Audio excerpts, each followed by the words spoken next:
These 5 people are amongst the greatest quiz players in Britain. Together they make up the Eggheads, arguably the most formidable quiz team in the country. The question is, can they be beaten? Welcome to Eggheads, the show where a team of 5 quiz challengers pit their wits against possibly the greatest quiz team in Britain. You might recognise them as they are Goliaths in the world of TV quiz shows. They are the Eggheads. And taking on the might of our quiz Goliaths today are the Lionhearts from Northumberland. The team all work as volunteer presenters for Lionheart Radio, a community non-profit radio station in Alnwick. Let's meet them. Hi, I'm Simon, I'm 20 and I'm a presenter and sales and marketing manager. Hi, I'm George, I'm 46, I'm a programme coordinator. Hi, I'm John, 63, presenter and director. Hi, I'm Bill, I'm 56 and a graphic designer. Hello, I'm Richard, I'm 48, I'm an accountant and a presenter. Tell me a bit about Lionheart Radio then. It's a community-based station, as we said.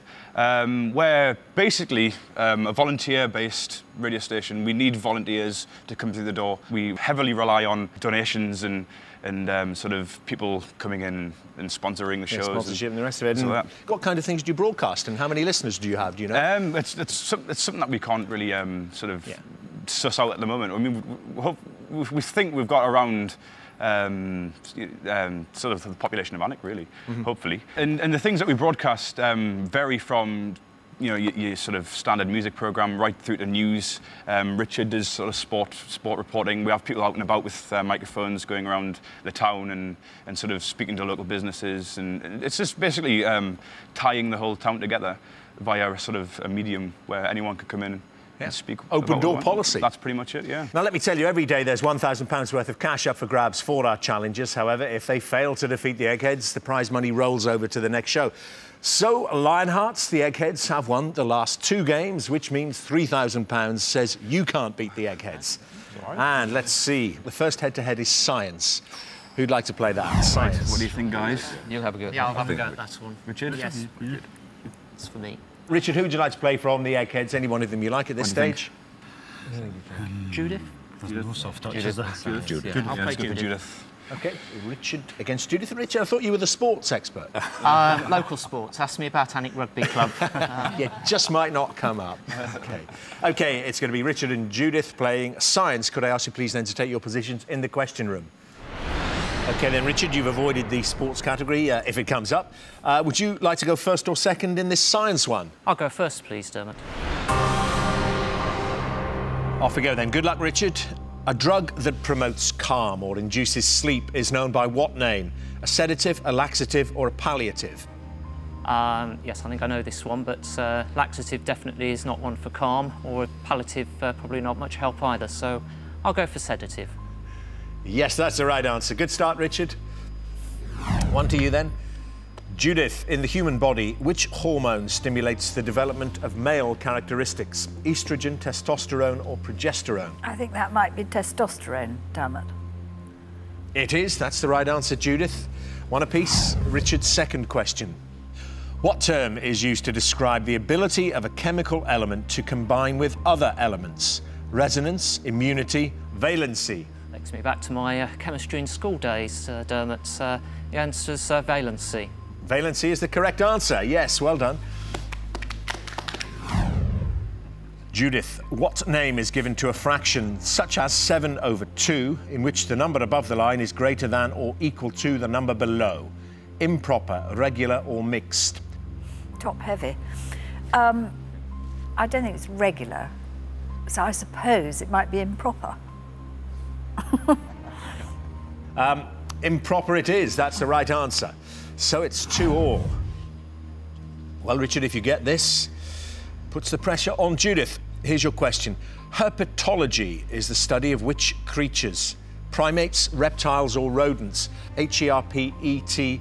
Herpetology is the study of which creatures? Gosh, I don't think it's primates. Reptiles or rodents? I'm going to go for rodents. OK. You're right about the primates, not them, but it's reptiles. Oh. Herpetology is the study of reptiles. Means Judith can win the round if she gets this. Which invention did the American socialite Josephine Gaddis Cochrane patent in December 1886? Vacuum cleaner, dishwasher, or washing machine? If she was a socialite, I bet she didn't use it. I think I might just go for either dishwasher or washing machine. I bet she minded about her clothes, but maybe it was clothes. And she invented the washing machine for her maid to use, this socialite. I'm going to say washing machine. OK. No, that's wrong. Dishwasher is the correct answer, not washing machine. So it's all square, let off for Richard. We go to sudden death, Richard, which means we remove the multiple choice element. So I've just got to hear an answer from you on this one. The 16th century Swiss zoologist and botanist Conrad Gesner left the first written description of which writing implement? I think there might be something in the name there. Is it a fountain pen?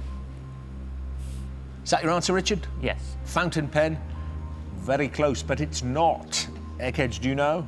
It's not a biro, is it? No. It's the lead pencil. It's the lead pencil from Chris there. Lead pencil, not the fountain pen or the biro. OK, chance for you, Judith. The marine creature called the dugong is sometimes known by which two-word informal name due to it grazing on seagrass? I think that might be a sea cow, Dermot. Is the right answer, Judith. You're through to the final round. It means, Richard, you won't be playing there for the Lionhearts. I'm sorry to say. Would you both please come back and join your teams? OK, one round gone, one Lionheart gone. 3 more head-to-heads to come. Our next one today is Arts and Books. Which Lionheart would like to venture forth and play Arts and Books? Do you want to do it or not? I think you... Or shall I go? Yeah, we'll save everything. Save the brain. You're good, George. Okay, yep, all right. Okay. Yes, this may be suicide, but I will be George. I'm going to go. George, and the Eggheads to choose from are the 4 apart from Judith. CJ? I don't know. Yeah, I think or not. Yes. CJ. I agree. CJ? CJ. CJ, Arts and Books. I'm gurgling with delight. OK, could I ask George and CJ to take their positions in the question room, please? George, would you like to go first or second in this Arts and Books round? I'll go first, please. Here you are. First question then. In which field of the arts was Princess Margaret's husband, Lord Snowdon, a leading exponent? Sculpture, photography or ballet? I don't think he was known for his twinkle toes somehow. Tony, I think it was, wasn't it? Tony Snowdon? I can't remember exactly. But I'm not familiar with any sculptures, but I'm going to go straight for the middle, photography. Straight down the middle. It's the right answer. Yes, good start, George. 1 to you. CJ, which actor who was famous as a wit and raconteur wrote the play The Love of 4 Colonels and the autobiography Dear Me? Errol Flynn, Omar Sharif or Peter Ustinov? I have to confess, I haven't actually heard of the play, but Dear Me, I know is the autobiography of Peter Ustinov. Peter Ustinov, that's correct, CJ. 1 apiece. George, another question for you then. The Third Man is a 1950 novella by which writer? Graham Greene, Joseph Conrad or Evelyn Waugh? I've got the tune going through my head. Shall I sing it? Play it. Play it, yes. It's not Evelyn Waugh, no, and I haven't read any Conrad, unfortunately, I have to say, but it's definitely Graham Greene. The Third Man is by Graham Greene. Well done, George. Very assured. OK, second question for CJ. Which Irish playwright wrote in his essay, The Critic as Artist, that the difference between literature and journalism is that journalism is unreadable and literature is not read? Sean O'Casey, George Bernard Shaw or Oscar Wilde? Have not heard the quote at all. Simply because it sounds witty and self-contradictory, I'll go for Oscar Wilde, but I'm afraid I just haven't heard the quote. Witty, self-contradictory. Oscar Wilde did write it. That's correct, CJ. 2 to you. OK, George. Which 1923 mystical poem by Lebanese-born poet Khalil Gibran has become a classic of world literature? Is it The Perfect World, The Prophet or The Broken Wings? The only one I'm familiar with there is the word "the." Ooh, it's going to be a bit of a guess. The Prophet. Try that. The Prophet. That's your answer, is it, Yes. George? Going down the middle again. This is a guess, and you've got it. It's correct. The Prophet. Means CJ has to get this then to save his skin. CJ, Peggy Guggenheim was married to which 20th century artist, one of the founders of Surrealism? Max Ernst, Salvador Dali or André Breton?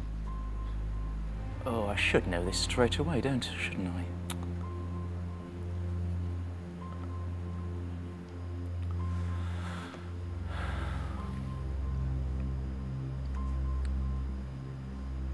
I'm going to go for Max Ernst. Peggy Guggenheim was married to Max Ernst. It's the right answer, CJ. Which means, George, again, we go to sudden death, all square, after those 3 questions. When to the sessions of sweet, silent thought I summon up remembrance of things past are the opening lines of Sonnet number 30 by which poet and playwright? My mother-in-law will kill me if I get this wrong. So I can look forward to an early death. You've little faith, George. Well, I'm going to probably go for the obvious and say William Shakespeare. That'll do, it's the right answer. Which means you've got to get this, CJ. In 2007, which sculptor was responsible for Event Horizon, one of the largest ever urban public art commissions, which featured sculptural casts of the artist's body on rooftops and public walkways across central London? I can remember it, and I don't know the answer. You'll be shocked to hear. But one name did come to me, so I will try Anthony Gormley. It's the right answer. Anthony Gormley is correct. So, another question each. George, Catherine Morland, Henry Tilney and Isabella Thorpe are characters from which Jane Austen novel? My mother-in-law will be spinning in her grave when she dies. Little Women. Little Women? Not as such, George, no. That's all I've got in my mind. I see you're a keen student of Austen's work.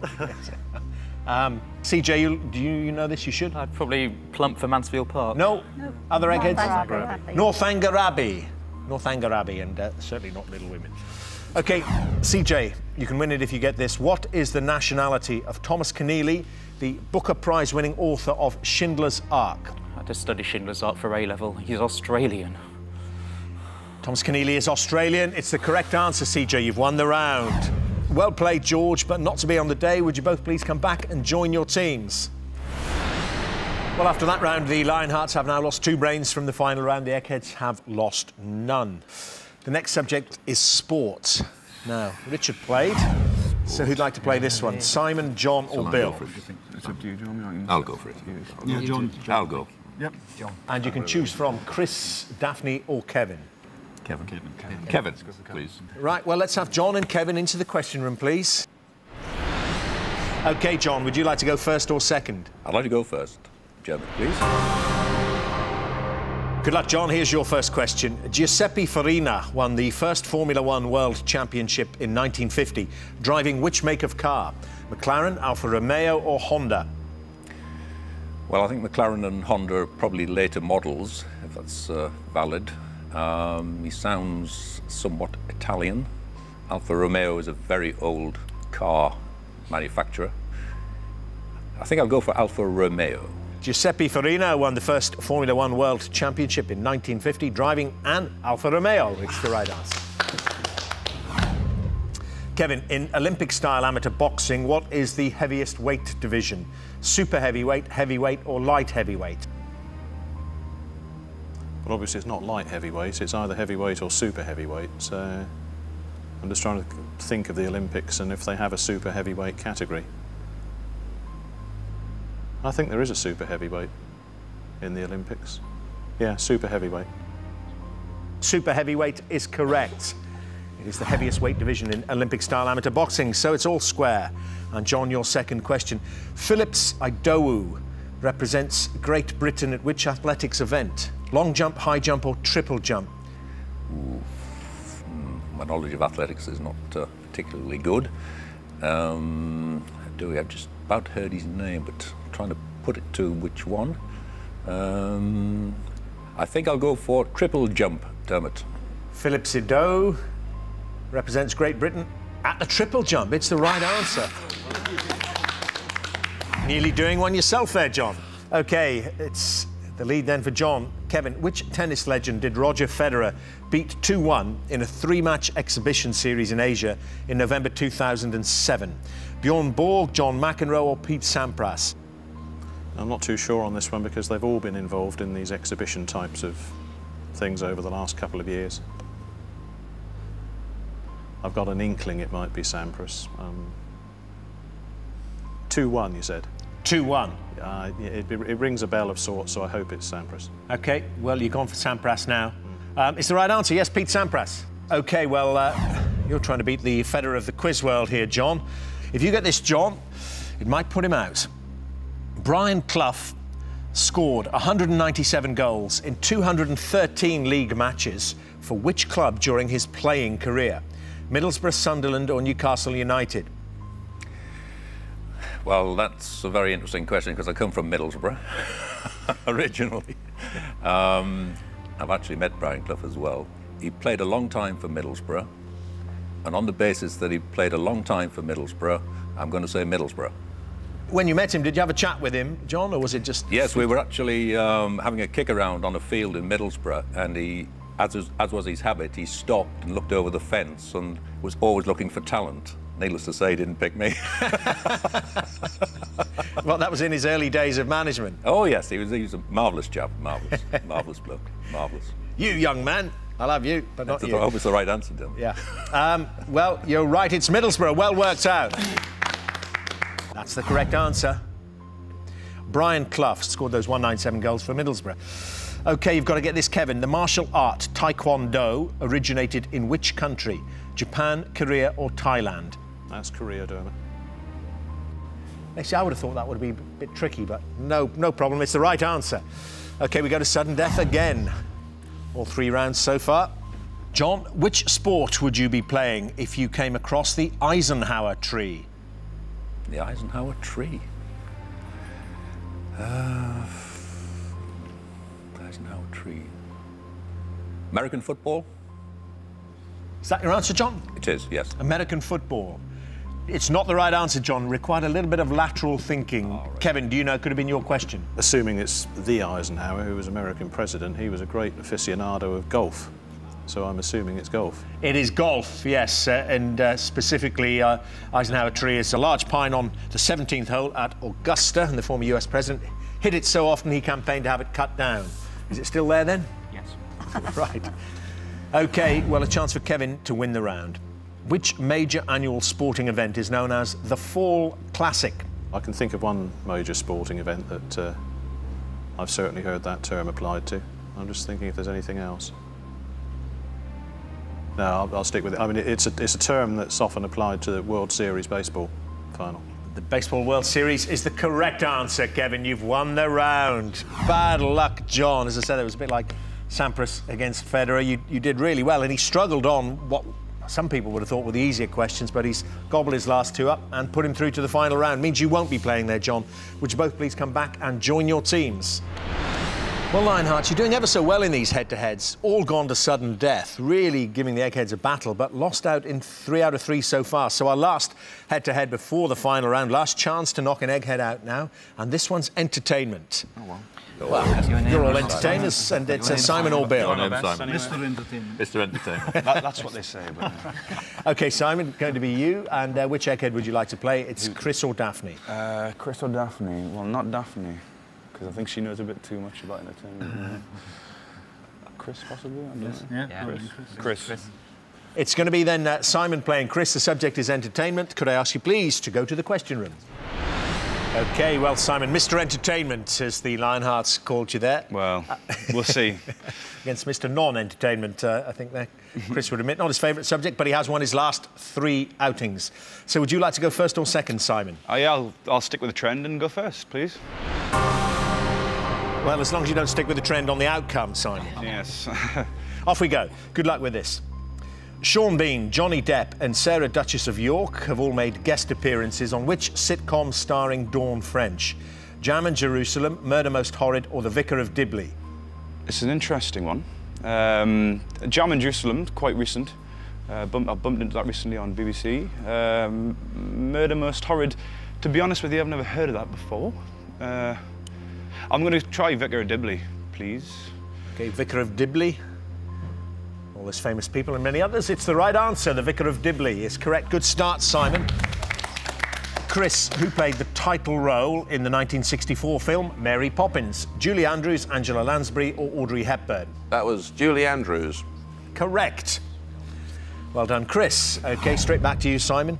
Which 1990 recording was the first classical album to reach the #1 spot on Britain's pop charts? Nigel Kennedy, The Four Seasons, The Essential Pavarotti or Christmas with Kiri? I don't usually do classical, unfortunately. Nigel Kennedy, The Four Seasons, Christmas with... I'm going to wing it and say The Essential Pavarotti, and hopefully that's correct, or not, maybe, but hopefully it is.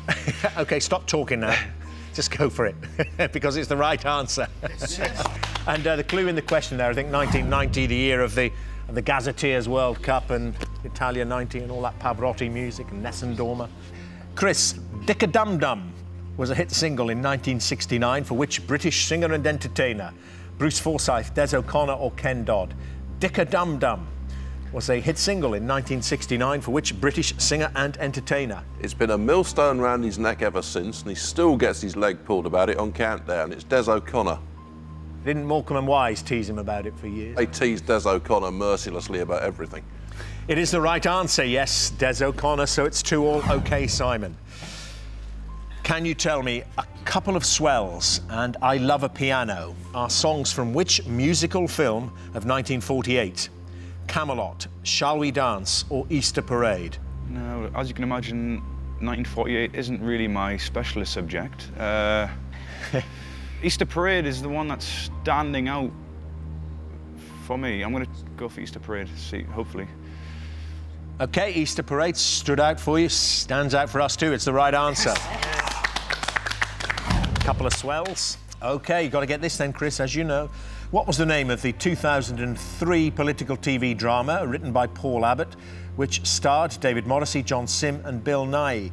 State of Play, Bridging the Gap or The Thick of It? This was a one-off drama, was it? The name of the 2003 political TV drama. I think Bridging the Gap is ringing a vague bell somewhere, so I'll say Bridging the Gap.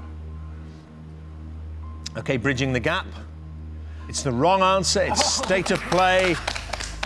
The last question, the last head-to-head. Simon, at last, you're through to the final round. Thank you very much. Would you both please come back and join your teams? Well, you left it late, Lionhearts. As late as you possibly could. But it can make a heck of a difference in the final round, having someone to confer with. So this is what we've been playing towards. It is time for the final round, which, as always, is general knowledge. But I'm afraid those of you who lost your head-to-heads won't be allowed to take part in this round. So George, John and Richard from the Lionhearts and Chris from the Eggheads, would you leave the studio, please? So, Simon and Bill, you're playing to win the Lionhearts, £3,000. Judith, Kevin, CJ and Daphne, you're playing for something which money can't buy, the Eggheads' reputation. As usual, I'll ask each team 3 questions in turn. This time the questions are all general knowledge and you are allowed to confer. Lionhearts, the question is, are your 2 brains better than the Eggheads' 4? And Simon and Bill, would you like to go first or second? We'll go first. First, please. Best of luck. Let's see if you can win the money. On ascending the throne, the Queen also became Duke of which French region? Provence, Normandy or Alsace? Provence. It's not Provence, no, it's too far south. And Alsace is too far over to the... I was getting sort of drawn towards the centre there. Yes, I think so. I think it's Normandy. Yep. Yes, Normandy. Go for Normandy, please. Normandy, Duke of Normandy. It's the right answer, yes. OK, Eggheads, first question for you. Which close relative of the hyena feeds mainly on termites? Aardwolf, capybara or dingo? Definitely aardwolf. Yeah, aardwolf, yeah. No. That's the aardwolf. The aardwolf? Yes. Is the correct answer, Eggheads? Feeds mainly on termites. OK, Lionhearts, second question. In 1900, in a game of cricket between London County and the MCC, which writer took his only first-class wicket by bowling W.G. Grace? Thomas Hardy, Arthur Conan Doyle or Max Beerbohm? not easy. Thomas Hardy in 1900. I can't see him playing cricket. No. Arthur Conan Doyle, Scotsman? Perhaps not. I think we'll go for Max Beerbohm. Yeah, we'll go. If you're happy with that, Bill? Take a guess, Max Beerbohm. OK, Max Beerbohm, bold. W.G. Grace. It's not the right answer. It's incorrect. Eggheads? Arthur Conan Doyle. It's Arthur Conan Doyle. Presumably it wasn't a popular with Mr. Grace. He was never very happy about being given out, and would sometimes demand that he be reinstated. You know, people had come to see him, and so... Yes. Well, W.G. Grace, bowled by Arthur Conan Doyle. Will it lead you be bowling by the Eggheads? This next question will have a bearing on that. Eggheads. Joseph Simmons and Darrell McDaniels were founder members of which pioneering hip-hop group? NWA, Public Enemy or Run DMC? I associate the name Russell Simmons with Run DMC, and I've got an idea Joseph might be his brother. Well, there are two brothers in that, aren't there? Because there are three people in it. So I think it's Run DMC, but I'm not certain. I know nothing about NWA. Yes, I say Russell Simmons, who went on to found the record label and all that. I mean, he was Run DMC, I'm pretty sure. Yeah. We will plump for Run DMC. Run DMC? Yes. You do a bit of DJing, don't you, Simon? Yes. I probably would have said that, to be honest with you. It's the right answer, and worked it out there, Eggheads. I heard the thinking there. Run DMC, correct answer, which means Lionhearts. You have to get this. In November 2007, what natural calamity struck Northern Ireland's only salmon farm, destroying more than 100,000 fish? Was it a tidal wave, a jellyfish attack, or a lightning strike? Interesting. I can't imagine a tidal wave in Northern Ireland. Well, I don't know, because I mean, if it's coming in from the Atlantic, then yeah.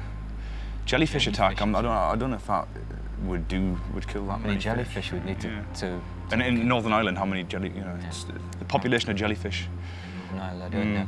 Lightning strike. Lightning hits the metal, the metal casings, and it's through the water. I would go for lightning strike. Lightning strike. Lightning strike killed 100,000 fish in Northern Ireland. It's a jellyfish attack.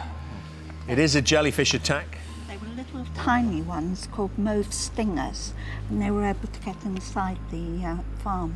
So they got inside the nets of the farm. And it interviewed the woman who owned it and said there must be 20 million of them here. There was complete infestation. It's good old global warming again. The number of jellyfish in the waters around the British Isles is just rocketing. Well, the answer is jellyfish attack, not lightning strike, which means, Eggheads, you have won.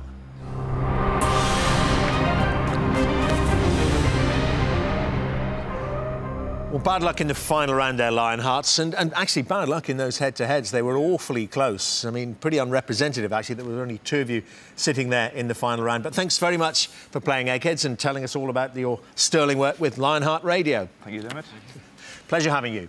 The Eggheads, though, have done what comes naturally to them. They still reign supreme over Quizland. I'm afraid you won't be going home with the £3,000, which means the money rolls over to our next show. Eggheads, congratulations. Who will beat you? Join us next time to see if the new challengers have the brains to defeat the Eggheads. £4,000 says they don't. Until then, from all of us here, goodbye